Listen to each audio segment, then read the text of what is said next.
covenant na yun, sinabi daw ni ni God kay Abraham na through your descendants, all the families on earth will be blessed. Paano nila mabiblessed ang buong mundo?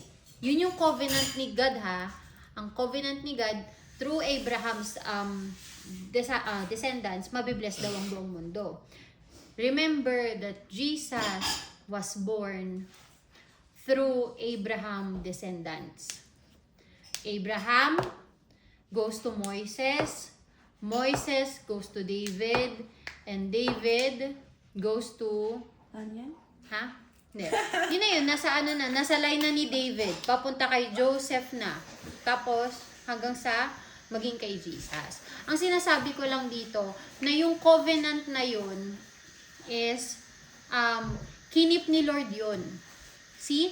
Wala pa si Jesus, wala pa si Jesus sa kwento, nung nagbigay ng covenant si God kay Abraham. He is meant to keep that covenant nung nagkaroon ng prophecy na magkakaroon ng Jesus. At nung nagkaroon ng Jesus, doon na nagkaroon ng actual na mangyayari yung prophecy. Parang nagkaroon, doon na nag-start na, okay, ito na, nangyayari na yung covenant ni Lord. And when Jesus died, that's how the people of all nations were blessed. Because everyone now can be saved and can be given the Holy Spirit only if you believe in the Lord. It's available to you. The eternal life is available to you. Naintindihan? That's why what I'm saying here is God is so faithful that after a long and many generations, He still keep that covenant to bless many people. And that is through the pagkabuhay, pagkapanganak ni Jesus Christ hanggang sa kanyang pagkamatay at muling pagkabuhay. Naintindihan? And why do you think Holy Spirit is very important? Guidance. Do you guys know that when kasi 'di ba nung nawala si Jesus, Peter and the disciples still preach the word of the good news, 'di ba? That Jesus is the Messiah. But all the high priest is parang kinokontra sila. 'Di ba? They're against the teaching of Peter and all the disciples because they don't believe in Jesus. So, ang nangyari doon, ang tumulong kay Peter para maging bold siya is yung Holy Spirit. So, it is very important that you as a Christian, you have this Holy Spirit because sabi nga ni Charles, no? Ano sinabi mo, Charles, doon kanina, Charles? Tulungan mo ako. Ano yung verse mo, anak? Which one? Spirit. The Spirit? The Spirit alone gives us eternal life. And then? Human efforts accomplishes nothing, and the very word words I have spoken to you are spirit and life. See? Ibig sabihin, kahit mag-effort sila Peter dahil may gusto silang patunayan, wala silang mararating. Not unless they are guided by the Holy Spirit. Kaya nga tayo, when we surrender to Jesus, because we already believe in Him, di ba? It doesn't stop there. You have to ask the Holy Spirit to be with you. Kasi that will give you boldness na kahit inaatake ka ng kaaway, inaatake ka ng mga tao, you can still stand on your belief that God or Jesus is the one who will keep you even in that hard situation. Naintindihan ninyo? That's why, sabi dito then Peter filled with the Holy Spirit.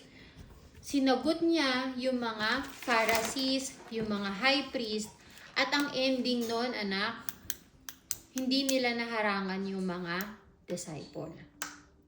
The Holy Spirit is the one who keeps you as well safe and protected all the time. Kasi sinabi dito, kinulong sila Peter Dahil hindi sila nakikinig sa mga high priest. Pero sino nagpalaya sa kanila? Ang Holy Spirit. Naiintindihan ninyo? The Holy Spirit is not just there to guide you, but to give you boldness. Kasi mahirap maging Kristiyano. Ano sabi mo kanina, Daddy? Kada may masasabi kang masama at meron kang naiisip na masama, may nagko-correct na sa'yo. Tama? Because that is the boldness that the Holy Spirit can give you. It redirects you to the right direction. Naintindihan ninyo, Carlin Charles?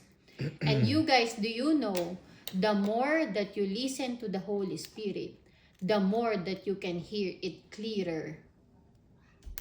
Mas maliwanag nyo siyang maririnig kapag lagi nyo siyang pinakikinggan.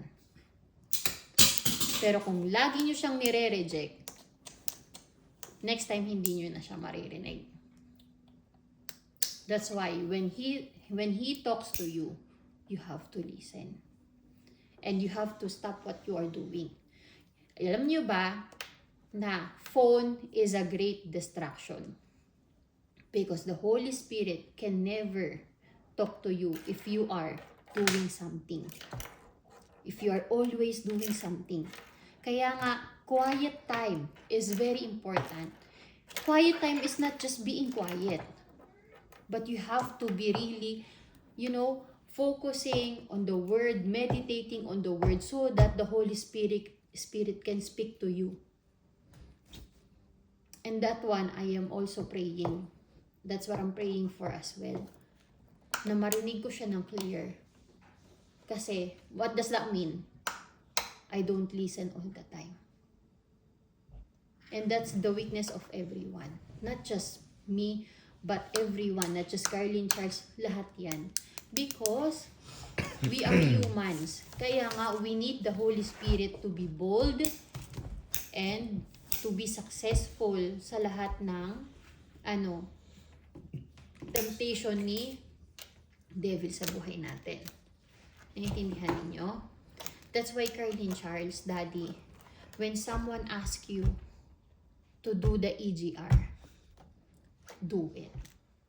Because you are not only will be blessed by the water, but you will be blessed by the Holy Spirit.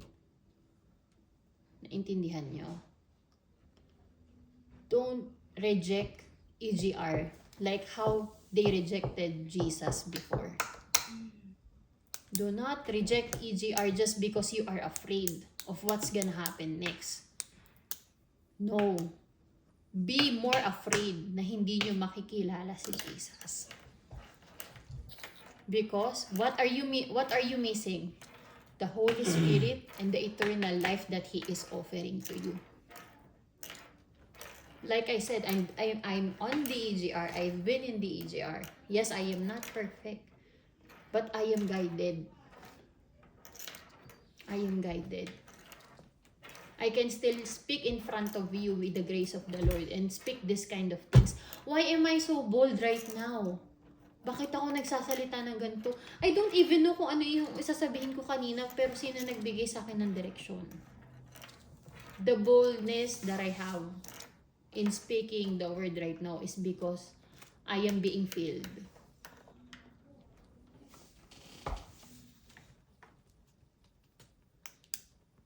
May napasok ba sa utak at puso nyo? May pumasok sa inyo, Carlin Charles?